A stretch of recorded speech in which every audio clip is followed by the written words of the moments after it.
If you know who you want to become, every choice is this choice taking me closer or farther away? But it transformed me entirely. I was no longer a victim of conditioning and family systems and indoctrination. I had power.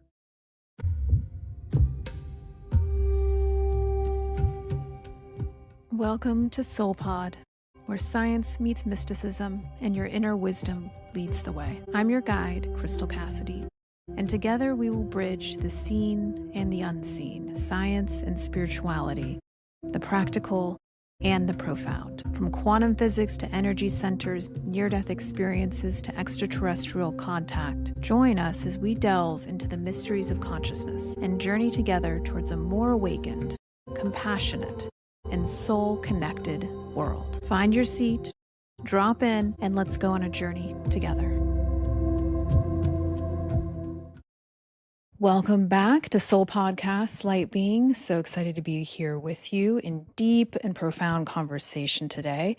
I am joined by Rodrigo Estacio, who is a scientist, healer, and Kundalini Yoga teacher who bridges clinical pathology and ancient spiritual technologies. He's raised in a spiritually attuned family. Rodrigo's life has been a journey of integration, of intellect and intuition, pain and purpose. And with decades of exploration in Apometry, channeling, and vibrational medicine, he now supports others in awakening to their soul truth and navigating cycles of transformation with clarity and compassion.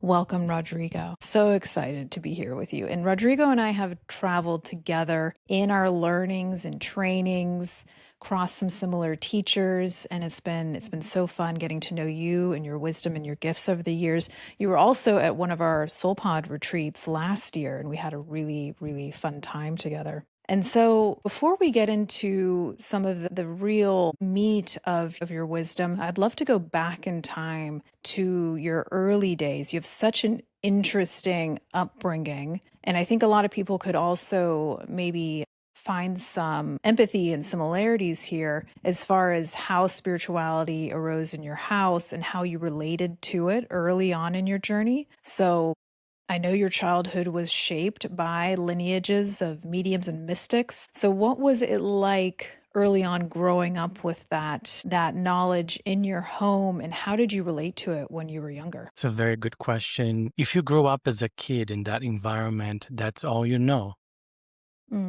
That's normal, and it's fun and interesting, right? Like very, very interesting. So my family had their own center. They had their own space where we would meet every week.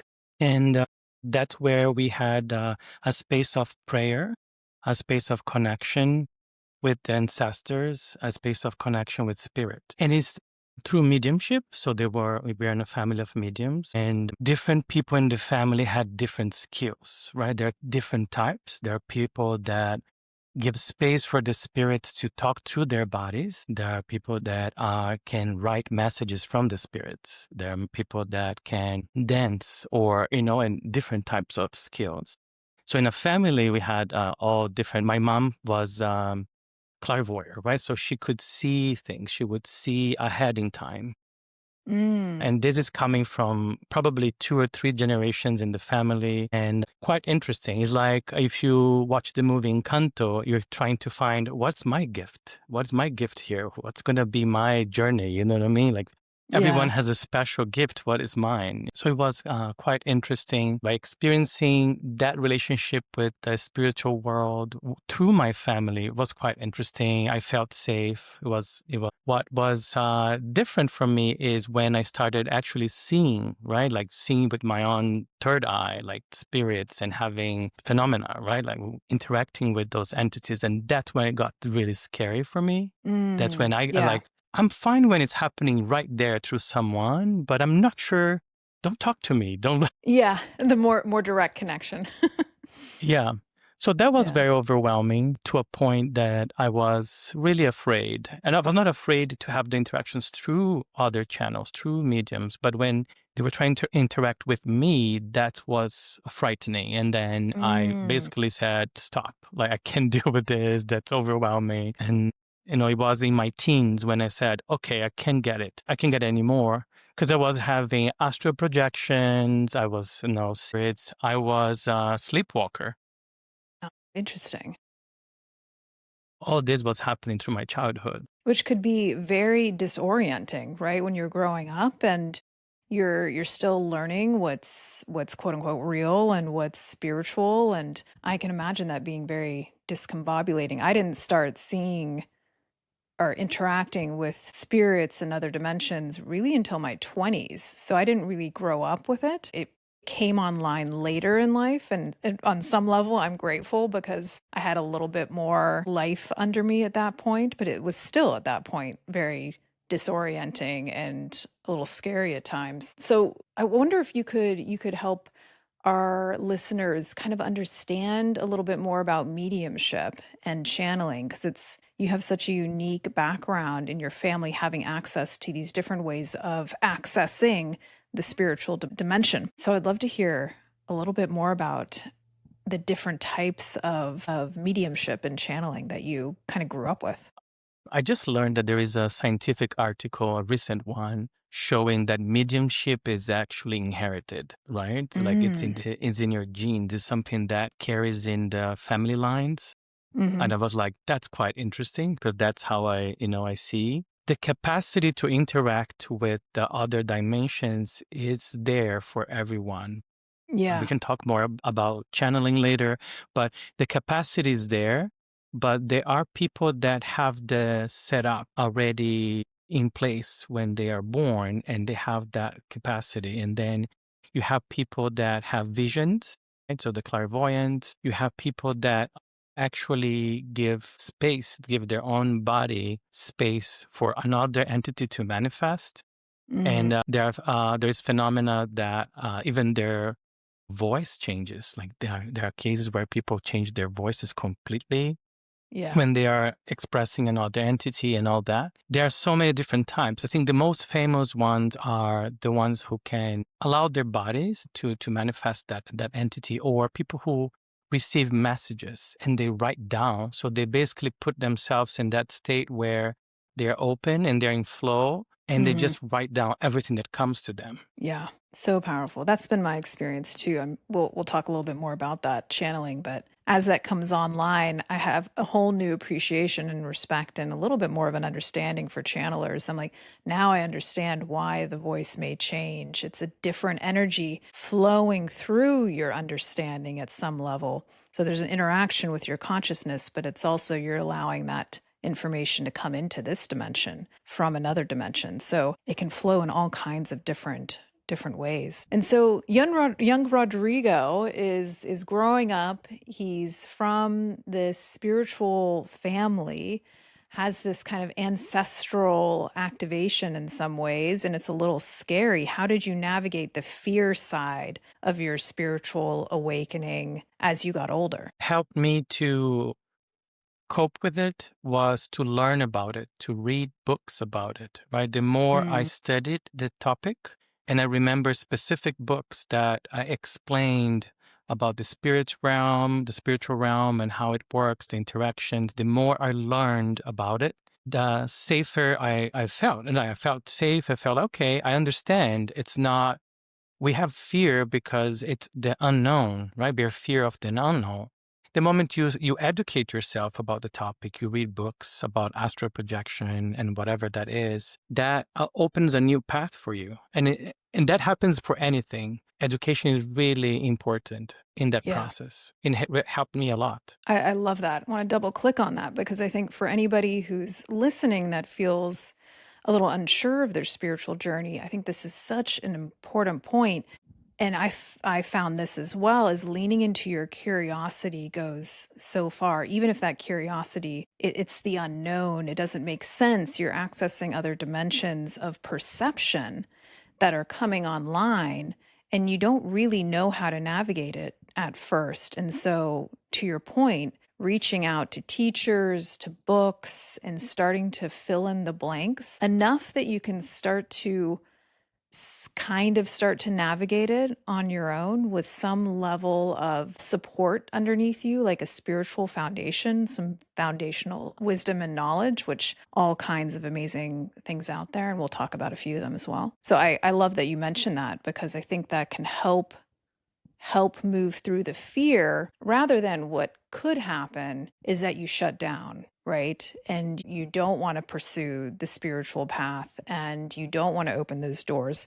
And that's also okay. Everybody comes to this in their own time. But I really love that you highlight, get curious and find some books and see what opens up for you from there. Gifts will also evolve as you study. Like the clarity of your gifts evolve as you read, and as the more tools you add to your toolbox, you have more clarity, and they evolve with you. And that's what's more interesting. Yes, 100% agree. It's a never-ending journey. Teacher and student constantly learning, constantly evolving. And it's so interesting to me that the right teacher, the right information tends to meet you at the right time. I don't know if you've noticed that. Maybe we could talk about, I think you came across The Secret at some point back in the day, if everybody remembers when The Secret came to the public sphere and kind of had a moment where people were starting to talk about this concept of the law of attraction. So I'd love to hear how that intersected with your journey and what that meant for you. It was my true, first awakening experience. It was that book, that experience, the show. What did to me is really, I felt a lot of resistance in me by being exposed to that content, because I felt like this is who I am. I was born in this family. This is what we do. This is who we are, and da da da. And that information is like, you can be whatever you want. You have the power through your mind, through your frequency, to create whatever you want to experience. There was a lot of resistance in me. I remember how hard it was, and I had friends who introduced me to it. They said, you need to see this. It's important. They were very insistent, in that, and I'm very grateful for them. I'm very grateful that they did. They were patient with me. They were like, just listen. Don't fight it. Just listen. And I started practicing. For me, it's like, okay, let's see where this can go. I'm going to try. I'm going to experience some of the tips they give in the book. And then it started happening. And then things started happening. Manifestation became a reality for me. I could actually have goals in my mind, and I would put effort to achieve it. Like, if you know where you're going, every step you take is in that direction. It's simple. Yeah. If you know what you want to accomplish, then you know, okay, am I walking that direction, or I'm going far away from it? That's how you should be, right? It's like, if you know who you want to become, every choice is this choice taking me closer or farther away to this goal? And that's what The Secret taught me. And it was really open a whole chapter of my life. Of course, it made me focus a lot in material things and, manifestation of actual, wealth and property and things like that, that I had to correct that path later. But it transformed me entirely. I was no longer a victim of conditioning and family systems and indoctrination. I had power. Yeah, I'd love to expand on that, because I think the secret for many people of like the last few decades, I think, was a springboard for many to explore their spiritual journey even more through the lens of manifestation. And there's kind of like you're pointing to, this more simplistic understanding of manifestation, which has its limitations and can also be understandably, like you experience, create some resistance at first, because this whole idea that you create your reality, that's a concept for one to start to bring into your experience, because there's a degree of responsibility that you start then having to take for your life in a bit of a different way. And so it can feel very crunchy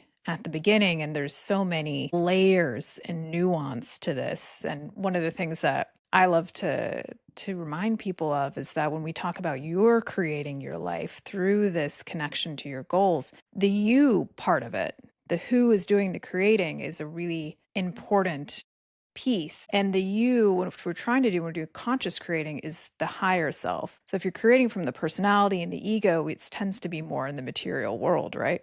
But when you start to move into the higher self and you start consciously creating and connecting to possibilities about who it is that you want to become more than what it is you want to have, that starts to get, in my experience, like way more interesting and exciting. So, how did since then, like the meeting of the secret and that wisdom, how has your relationship to manifestation kind of evolved up into this point? Actually, we started 2025, and I've been, my guides being like just telling me in my ears, like, you create your reality. Like, that has been the message for the first 6 months of the year. You create a reality. And then that's not from the mind. How it evolved is that I'm no longer creating from the mind, but I'm creating through frequency. Is the vibration, is what I give to the universe in frequency comes back to me. What you give is what you receive. And then that's how it evolved. So that has a connection, of course, with the concept of dharma, right? If you live the path of karma, moving to dharma, is that you learn that you get exactly what you offer to the world, and then you put yourself in okay, I'm going to give generosity to the world. I'm going to give compassion to the world because that's what I want to receive back. And that's how it evolved. Has layers, as you said, it has many, many layers. We create with everything we are. We create with your emotions. We create with your thoughts. We create with your attitude, with how you react to circumstances, or how you process emotions, or what you eat, what you watch, what you listen. Everything's interacting with your field. It's impacting on the frequency of manifestation. That's where I am right now. That I'm way more selective in everything, in friendships and what I watch, what I listen, because all that is getting into my field and is influencing my field, influencing my energy. So that's where I put my time and effort right now, in really selecting the inputs so I can predict the outputs. Ooh, I love that. Yeah. The science side coming out there.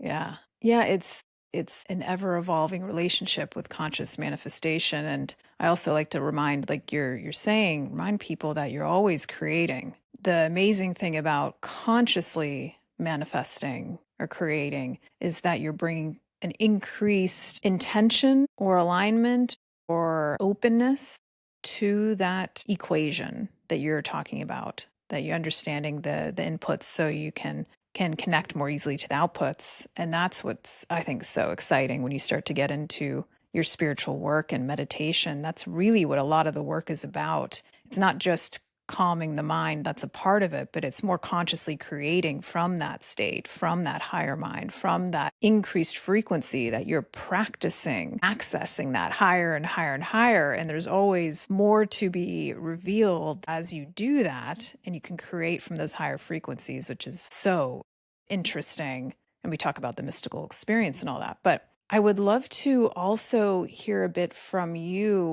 We have so many similarities, Rodrigo, the science side and also the physical healing side. And many people come to the spiritual journey through the desire to heal physically. So could you speak to us a little bit about how the healing journey became your awakening journey? Absolutely. I was about 18 years old when I started experiencing pain. It was initially on my neck, right? It was like a stiff neck that stayed for 1 month, 2 months, 3 months, a year, and then over 2 decades, right? It started as something small that you're like, okay, I need to take a medicine. I'm gonna, in a week from now, it's gonna go away. And it's something that never went away. So chronic pain was part of my journey. It's still part of my journey in some extent. So I learned that pain is a messenger.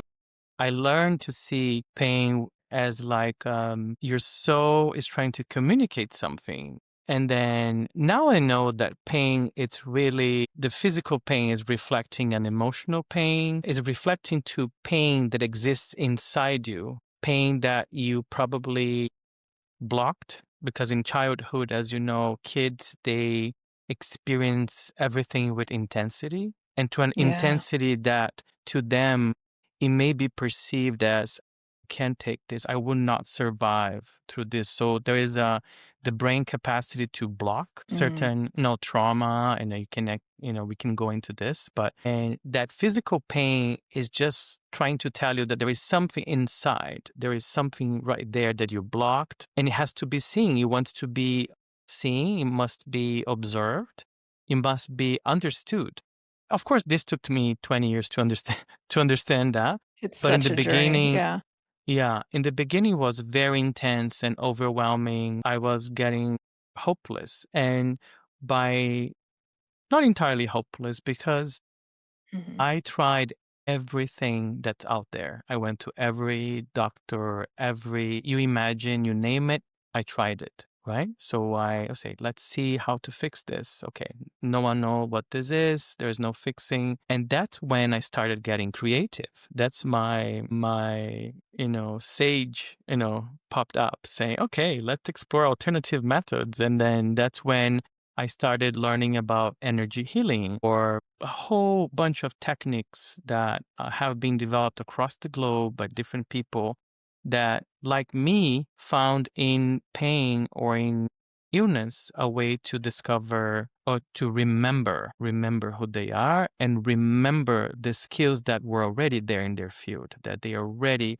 had in their ancestry or in their cosmic journey. But it's a journey of remembering. That's how I would describe. I love that, and I totally agree. And it's interesting you bring that up today because I was pretty sick last week and I was kind of meditating in that energy of feeling like your body is failing you in some way. And it was so beautiful to me that what came back from the meditative space was your body's not failing you, it's remembering you. And it speaks exactly to what you just talked about. That it's already there. The healing is already there. And a lot of times that's hard to hear when you're in the pain, you're in the discomfort of it. And part of spiritual development is learning how to sit in that discomfort so that you can feel into it, integrate it, and transmute it instead of turn away from it. And yeah, I love that. It's an opportunity or an invitation to step into more wholeness. And that's it's such a common and challenging journey with the body. And that's one of the reasons that we're here, right? Like in the human experience is to understand and experience this relationship with the body. So of course it makes sense to some degree that that's one of the big lessons, is how to relate to the physical and how to relate to your body and how to bring more light and wholeness into this dimension, this physical dimension. I love that. And it's so cool too that you have that moment where you tried everything. I had a similar moment where I'm like, okay, I've talked to all the scientists, I've talked to all the researchers, all the doctors. Their answer is not in the linear world. That there's something maybe that's possible in the nonlinear, in the interdimensional world. And that's when you entered into those possibilities, which are becoming more and more acceptable in our Western kind of medical system. Yeah. So from there, from your healing journey, stepping more and more into your awakening journey, what is your relationship like now to the experience of pain in your body? My experience is there are two factors, right? I notice that I am very sensitive to energy. I notice when there is a solar flare, my nerves are Mm, like frying. yeah.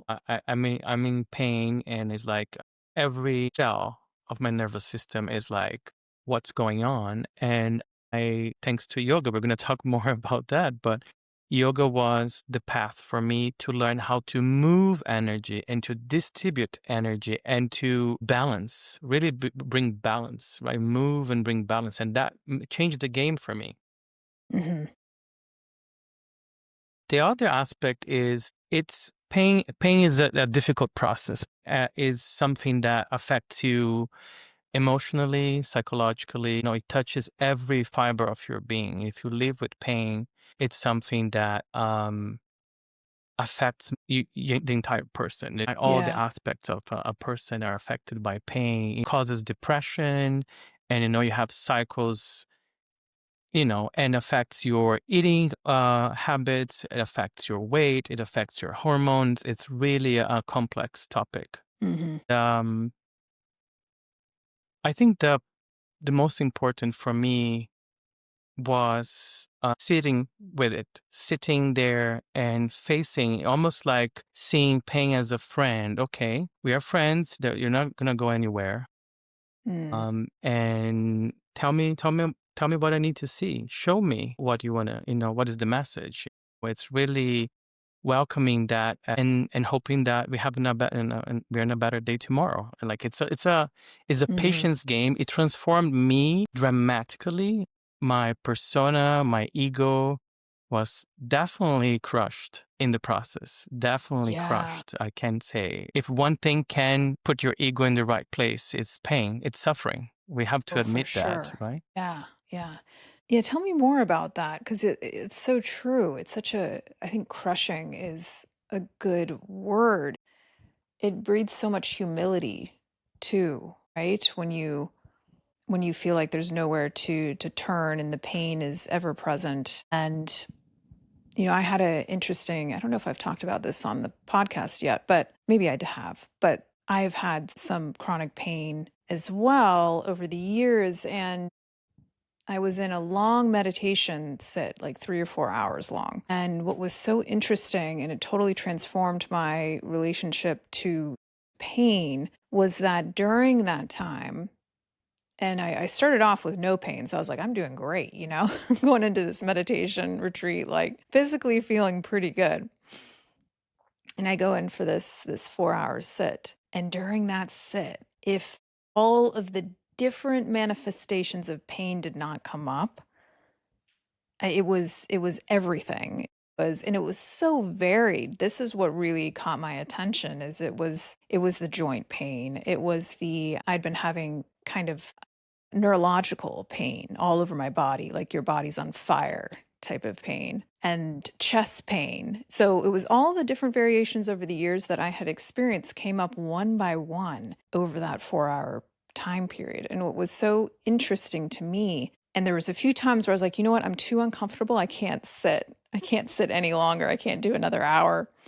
And I would be like, no, let's stay in this. And if it would evaporate, that's what blew my mind is I would feel the visceral experience of pain. And then I would sit right up into that moment where you think you can't any longer, where you would normally abandon the experience. This discomfort is too much. But right on the other side of that, like the next breath, the pain evaporated. And so it made me think, and it happened in so many different forms. I started to understand or realize that it's all energy, truly. We talk about that so much, about how it's all energy. But feeling it come in and then out of my system so clearly. And I can't say that I've figured out a way to like bring that into everyday experience. I'm not saying that, but at some level I experienced the transient nature of it being truly energetic. And that really just opened my mind a little bit more to what's possible when it comes to the physical experience. It's not as set in stone or as linear as we like to sometimes think it is. And that was just a really, I don't know if you've ever had an experience like that with pain in your body, but it was pretty fascinating. I was doing the yoga teaching program with chronic pain, right? So Right. there was a lot of pain involved. And remember, we were taking notes about we had to do the 40-day Kriya. We were taking notes. Yeah. Most of my notes is like, it hurts here, it hurts there. Like most of my notes were about pain. Yeah. But that transformed me. I remember I couldn't at all do a rock pose. And 40 days Kriya on a rock pose, now it's the most comfortable posture for me. So cool. Right? So it's Wow. something that you have to sit with it. You have to digest it. There is information in that. Mm-hmm. And I was going to say something interesting that I learned about pain. Some of the pain is caused by trauma that happened in the childhood. right? And Yeah. if you learn about psychology, you learn that kids, they don't know how to express necessarily with words what they're feeling. And some of the trauma we have stored in our bodies, especially from childhood, it's something that even today we don't know how to express. Most people wouldn't know how to express what that pain is and what it wants to communicate. So for me, when I transform pain into is a message that wants to be expressed, then I start giving space for other channels of expression. And there's so much that you can release by moving your body, especially the hips, because they're known to hold a lot of emotional energy, right? But Yeah. there's a lot. Some people express their pain by playing instrument with music or painting. So it's important to say that there is a lot inside of us that cannot be expressed through words, and it needs Yeah. creative ways, right? That Absolutely. you need to vent that out using whatever, use your intuition and use your passions. For example, music, dance, for example, is a passion. And okay, let's play with this and see what my body can communicate, you know? And that has been an interesting journey. Even my meditations have evolved instead of being still, which someone who has pain, asking someone who has pain to sit down for long periods of time, it is a torture, right? It Yeah. is a form of Yeah. psychological. So I say no. What works for me is to meditate with movement. It is really like, okay, where my body is rigid right now, here, how this part of my body wants to move right now. And then just give space. Give space for whatever comes through, comes through. It's fine. There is no rigid, a path for this. Like there's a creative method of giving space to the messages and the memories and the experiences that are stuck in your system, right?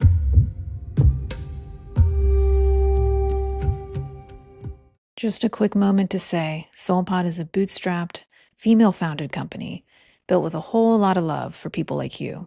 And we just launched a new feature called Portals, bite sized journeys like the beginner's portal, the integration portal for when you're moving through big changes in your life and your spiritual development, and even soulscapes with a timer to soundtrack your solo time. You can find the link in your show notes. And if you're vibing with this episode, follow the pod so more light beings can find us.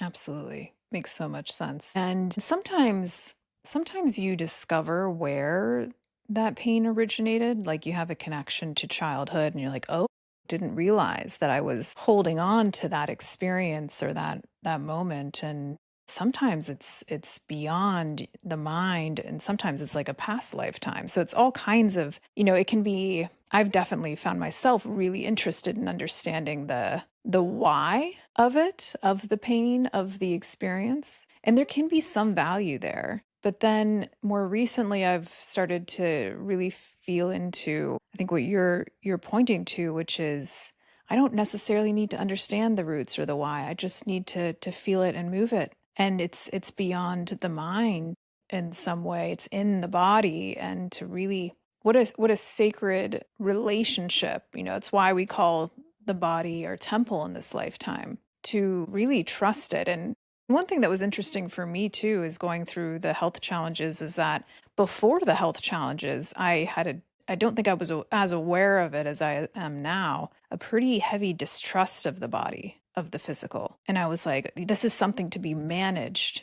This is something to be maybe optimized. But as I've matured in my spiritual journey, I have a different relationship with the body, and I realize that it's so much more intelligent than we think. And that's just a different relationship with my body than I used to have. But I would love to get into some of the modalities. You mentioned yoga. You and I have studied with the mystical Guru Singh, just an absolutely amazing teacher. Tell me a little bit more about how yoga, Kriya, has evolved. You've mentioned it helps you move energy through this kind of meditative movement, which is so powerful to have that tool in your toolbox. How else has yoga expanded your journey? It's to talk about yoga, I need to go back in time and then tell a little bit. I had my first soul reading, my first channeling session with my other teacher in 2014. In my very first reading, she said, I'm seeing people with white turbans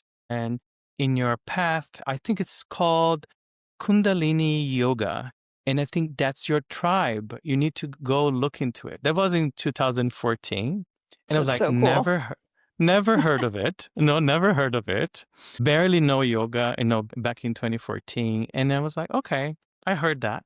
In 2018, I attended Satnam Fest. I don't think they have anymore, but there was a Satnam Fest, one in the West Coast, one on the East Coast. And I attended a 4-day retreat, and it was amazing, right? I mean, okay, I remember what she said. This is your tribe. Go look into it. And then walks Guru Singh on stage in 2018. This is 4 years later that I'm like, okay, I should try this. And then he walks Guru Singh on stage. And then he not only brings yoga, as you know, but he brings a lot of mystical content, like knowledge. Yeah, so much. So it's music, is the asana, right? And then the knowledge that he shares. And that just, I was like, what's going on? This is amazing, right? Yeah. It's exactly what I've been looking for, right? Life-changing. It's so interesting how both of us came into that lineage, because I was studying Kriya Yoga, Yogananda's lineage for many years, and I came across Guru Singh, and I was like, I think there's something very special about this person. But I was so conflicted because I was like, oh, should I continue in this direction? And I remember meditating on it, and in my meditation, I don't usually get this, but I had some sort of inclination that if I were to see a dove by the end of the day, a white dove specifically, that I should just do the training. Send me a sign. And I kid you not, at the very end of the day, I'd forgotten about it. This is also like conscious manifestation. Set your goal and then release the attachment to the how. My friend sent me an image that had a quote on it and a big white dove. And I immediately connected the two. And I was like, holy, can I say shit? I don't know. I was like, oh my gosh. I was like, that's I have to tell you something then, because I have okay. a Yay. same story. Oh, Exactly. amazing. Tell me. So the 2018, I attended Satnam Fest. I was working very hard. I didn't have time. I still had yoga on the back of my mind. I really liked that. But I got busy, life happens. And one day I was like, I'm a little bored. I think I need a challenge. I need a passion. I need to be passionate about something. So I was really, help me. I want to be passionate about something. Can you put something on my way? And I took a nap. It was a 30 minutes nap. And I woke up. I opened my phone.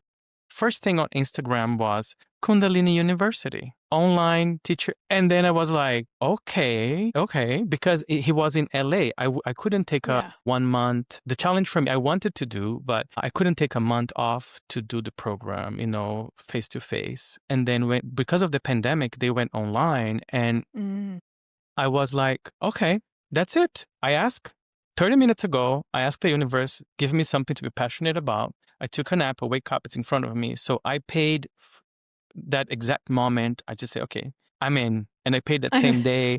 And that's how I did it. So similar to your story. It was calling us. It was just, and the funny thing was, I was so conflicted about, the lineage thing. And I've later come to the conclusion that, as many different sources of wisdom. That's just how I operate now. It's not just one. And the funny thing was, I discovered in one of the first sessions that he is actually connected to Yogananda's. His great aunt is the one that went and studied with Sri Yukteswar in India, and then accompanied Yogananda to the States in the 1920s. So direct connection there. And I was like, I had no idea. But of course, it all makes so much sense. And again, for those listening, this is a reminder that set an intention out into the universe and release the how, and You will be amazed at how it responds to you, because when you're in that moment of openness of like, I want to feel inspired. I want to feel, you said passionate, right? I want to feel passionate about something. The first step in this journey is knowing where you want to go. And so many of us, if you really sit with that question, where do you want to go? How do you want to feel? What do you want to experience? Simply answering that question on a high level can just open up so many possibilities. So I love that. So tell me more about apometry. Am I saying that right? Apometry? Yeah.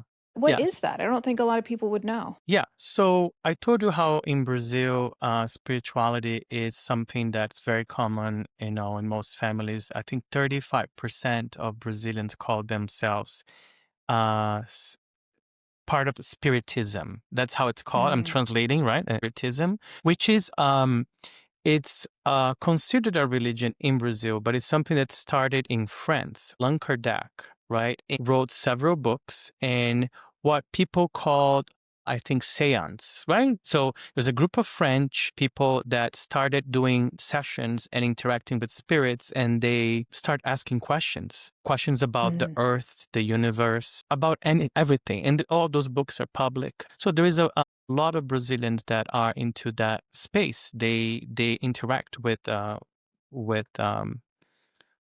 multi dimensions. Like not only nowadays, if you go to Brazil, they're not only interacting with the spiritual realm, they're interacting with other entities that are not even human. Right. So that's common. That's it's not I'm going to want to mainstream talk yet. more about that.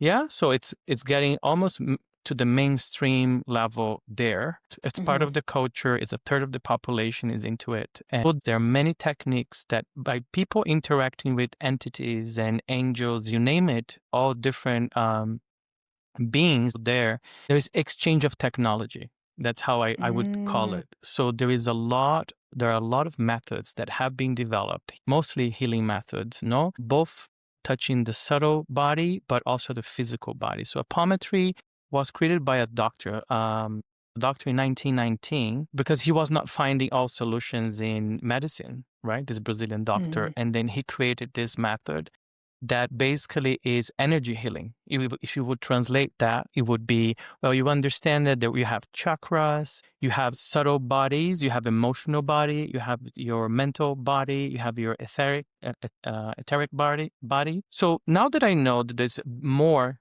than the physical body, and I know that there are conditions, right, that are stemming from the emotional body or the mental body or the spiritual body, then there are many people that are develop different methods. Apometry is one of them.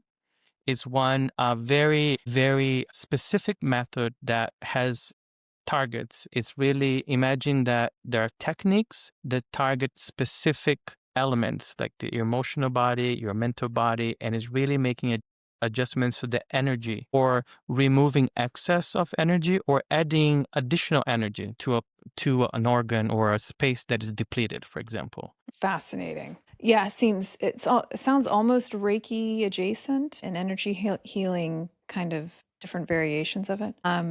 I'm curious because you mentioned non-human intelligence. You know how much I love to talk about this. And you mentioned that one of the purposes of this connection with non-human intelligence is for exchange of technology. We're talking about not necessarily just physical technology. We're talking about really energetic technology. Could you talk more about that? And, personally, I'm curious because I've had contact with these blue light beings, very much so accelerating in the last year.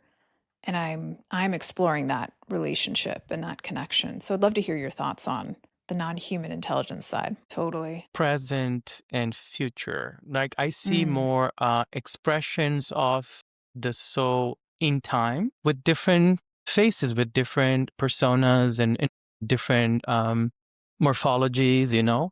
That's how I see it. And that's why that's very interesting about Brazil is that because there is openness to the spiritual realm and there is already openness to interacting with another dimension. right? It was a natural step for this to evolve into interaction beyond the human dimensions of physicality and spiritual world, but going into other dimensions and higher dimensions. Why not? To say, to a point that even in my training with the channeling and my teacher, we have meditations that we're taking to Shambhala inside the earth, or to chambers, special chambers inside the earth, where there are beings in not necessarily physical, but that have technologies that have way more advanced technologies in terms of fixing issues of especially the subtle bodies, because that's where most physical conditions are rooted in the subtle bodies, right? Starts the energy, everything. If you learn about dimensions, you see that there is a dimension of sound, which is, I think, the eighth dimension is the sound. And sound is intention, right? It's pure intention. Then you move into a dimension of light, and then you move into a dimension of geometry, and then and that's how the realities and the dimensions are created. So you have beings and entities existing all the layers of reality. That's interesting. I just made a connection to an experience I had, which was after I had done a meditation with the intention to connect. This was years ago. I woke up, and one of the things that I perceived was sacred geometry in the room with me, very physically. You could perceive it directly with your eyes. And I always wondered about that. I was like, what role does this? It was like a pattern of what we would call sacred geometry. And so that makes so much sense that would be another realm of evolution, communication, technology, and information. Yeah, we're not living in reality. We're seeing the impact. We're not living in the dimension where the intention is manifested. So the intention comes from higher dimensions, right? And then it densifies. So sound becomes light, light becomes geometry, geometry becomes what we call matter, ether, matter, and that's how things evolve. So the source, right? If you go higher, that's where the pure intention is projected, and that is densified to manifest then here physically as we perceive it. So when you talk about those beings, you have to understand that there are layers of reality where they understand, they can interfere, and they have methods and techniques that work above our physical reality. They can actually adjust the geometry that's affecting your illness. They can fix the sound that's manifesting in the dense reality. So there are technologies that go and affect the cause. Gotcha. You understand? Because our medicine is still focused on the physical expression of the misalignment, right? That's how we see. But when you go look across dimensions, the root of that is 3 dimensions above. More in the realm of what we would call the wave function, or the possibility, where it's just starting to become either the particle or the wave, it feels like, in those higher dimensions. And then it moves its way down the spiral of differentiation into the physical experience. Yeah, that's really interesting. So vibrational healing is really moving up those dimensions, it seems like. Correct me if I'm wrong, this is kind of how I'm interpreting it, is moving up those dimensions so that you can interact with that possibility in the higher realms, and it's affecting the manifestation in the physical realm. So I've been studying for 8 years what we call vibrational medicine, which has to do with frequencies. So if you recognize that sound is the source, sound is the first, mind is where the intention is created, right? It's the same thing as in our bodies, right? So the idea comes from the mind, but the first expression of that thought comes through sound. And then that's in the books, that's in the ancient books, in India, in Tibet. You go and you will learn that the word was the first creation, right? It's written in different ancient books. They're basically saying that after the idea, there is the word. So there is frequency, and frequency is intention. You cannot hide intention. You cannot lie intention.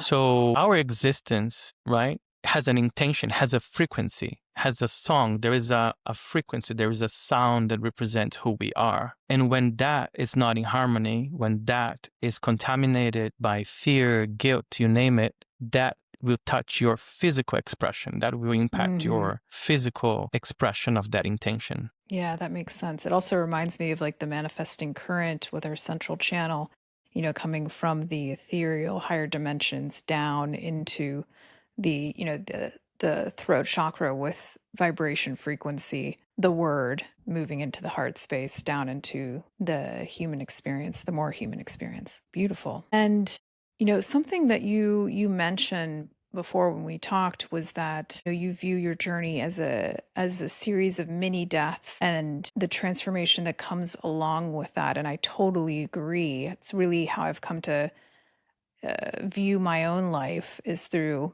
a series of mini deaths and opportunities for transformation. And so when those inevitable difficult times come that are, it's change at it's facing the unknown at a level that you haven't before, those tower moments of life, if you will, how, for those that are listening, how would you frame how you move through those mini deaths consciously rather than unconsciously now that you've learned all that you have learned? Okay. So that's something I worked a lot in the retreat that I ran 2 years ago. You imagine that evolution is the only constant in the universe is change. It's evolution, okay? There is no choice but to evolve. That's what I believe, and that's what I learned in my own experience. The human mind doesn't like change. We know that. The human mind resists to change, and the human mind said, this is who I am. I was born like this. I'm going to, live this earth like this. And that normally, if you can imagine a treadmill that you say, I'm not going to walk. I'm not going to walk, but you're on a treadmill. The universe has a treadmill, and you say, I don't. I know who I am. I don't need to do anything. I'm not going to go anywhere. So the universe, there's an end to the treadmill, and the universe is going to be like, okay, right? It's like, it's your choice. Of course, the universe will not leave anyone behind. Don't get me wrong. There's no intention to leave anyone behind, but there's just so much you can delay your own evolution. I see it that way. So the mini deaths are, to me, evolutionary pressure. Is the universe saying, okay, time is up. You had your time. You had your chance to stay quiet, do nothing, do not change. Time is over. So what's going to be?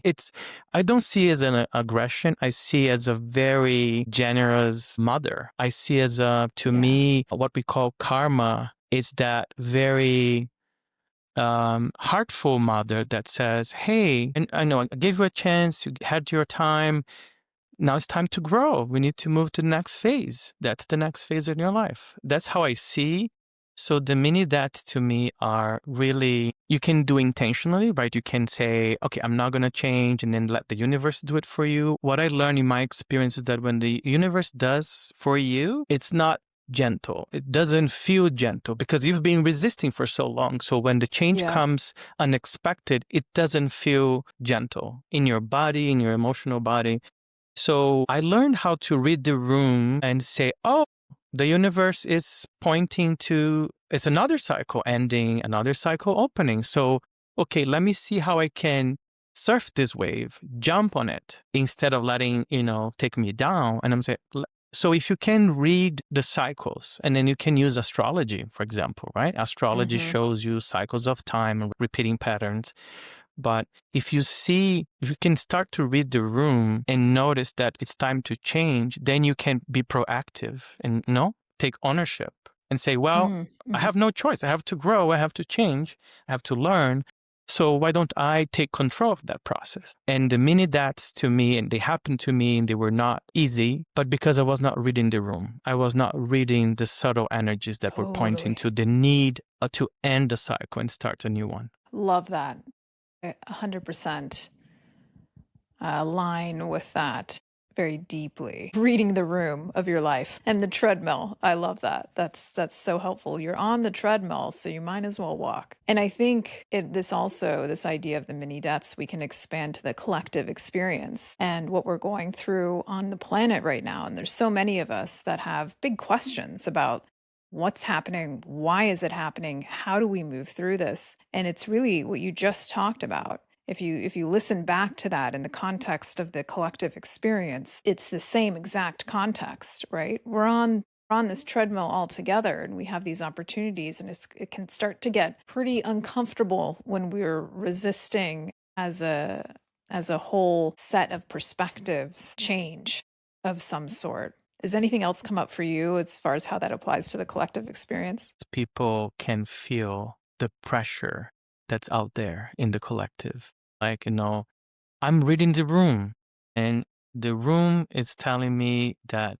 not only it's a new cycle starting for individuals, but for the collective. And we have officially Pluto moving into Aquarius, right? So we're literally having major shifts, planetary shifts, Saturn, Pluto shifting, Saturn moving out of Pisces, Pluto moving into Aquarius. Like, read the room. Like, the planets are pointing to a whole new era, and this tension and this pressure that we're feeling is just the message written on the walls that it's time to change and it's time to transform. No, it's not only to change in the sense of, I don't think it's a small change. I think it's a big change. I think it's a remodeling of systems. If you think Pisces represents big structures, government, it represents enterprises, it represents politics, it represents, right?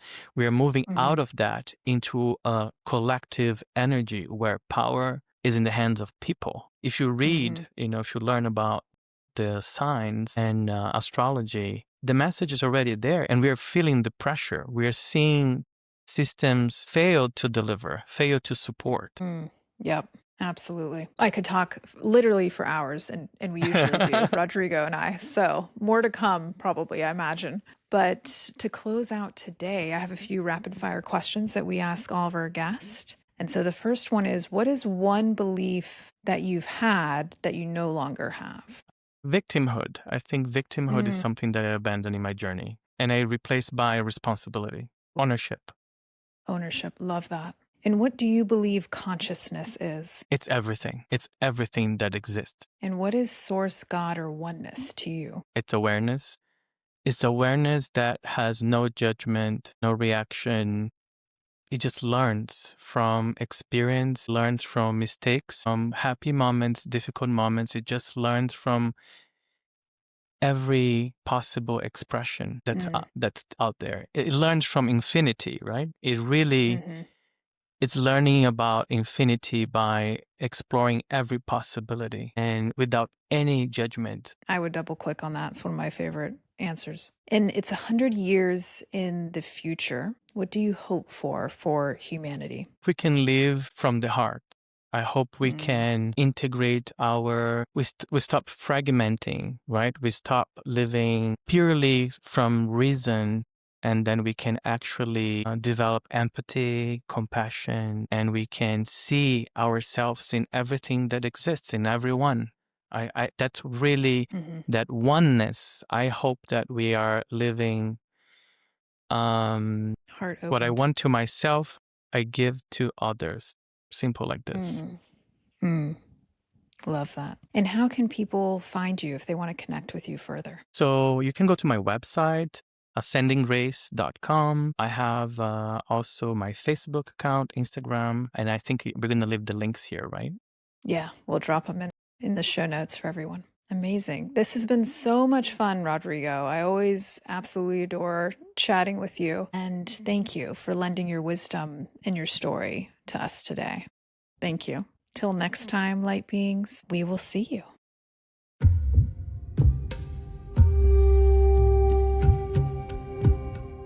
Thank you for journeying with us today, light being. We hope you enjoyed the episode, and before you go, we'd love to offer you even more spiritual guidance and daily rituals. This week, we launched the biggest update since SoulPod first hit the App Store. To celebrate, we're offering you a free month of SoulPod with the code STEP INTO THE PORTAL. Your SoulPod home has been completely reimagined with even more ease, more rhythm, and more room to grow. Now you can revisit past journeys, save your favorite rituals, and build personalized playlists that move with your energy. And at the heart of it all, portals. Portals are guided mini journeys, flexible, soulful spaces designed to meet you right where you are.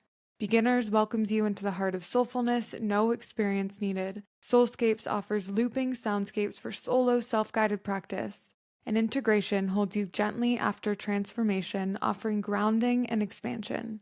Download the app or tap the link in our show notes to begin. We'll see you inside.